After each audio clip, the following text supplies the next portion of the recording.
Hello everyone! So this is Edmond Amindaros channel, isang content creator at gumagawa ng mga tutorials katulad ng PC, laptop troubleshootings, mobile device troubleshootings at marami pang ibang klaseng tutorials na sinishare ko dito sa aking channel. At kung bago ka lang sa aking YouTube channel, so please huwag mong kakalimutan mag-like, share at subscribe. I-click mo na rin yung bell notifications para ma-update ka sa aking mga bagong videos and tutorials.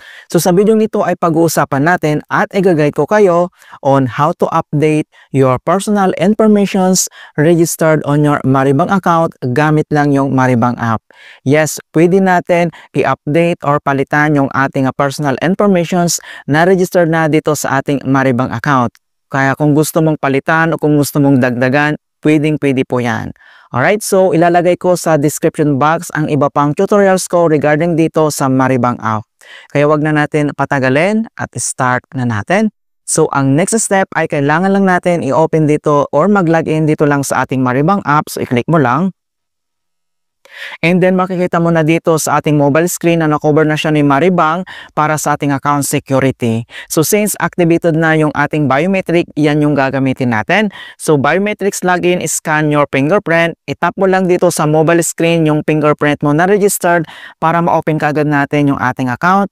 Ayan, so ganun lang po siya talaga kabilis kapag ginamit mo yung biometric. Alright, so once na-open mo na dito yung ating Maribang profile homepage, and then dito lang sa baba ay kailangan mo lang itap dito yung Meta profile na makikita dito sa bottom right corner, i-click mo lang. And then next step ay kailangan mo lang itap dito yung My Profile. And then dito sa My Profile, and then next step ay kailangan mo lang i-select dito yung Personal Info. Okay, so click mo lang.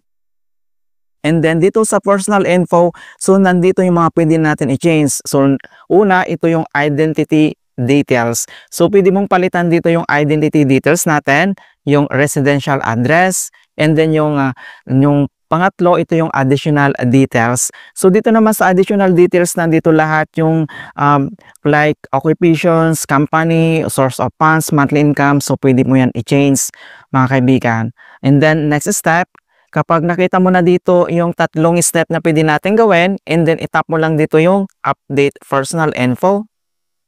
And then dito naman sa pag-update ng ating personal info, so may tatlong step na pwede natin gawin dito. So una, ito yung review and confirm ID. So dito, pwede na natin itong i-change, and then i-click mo lang dito yung confirm.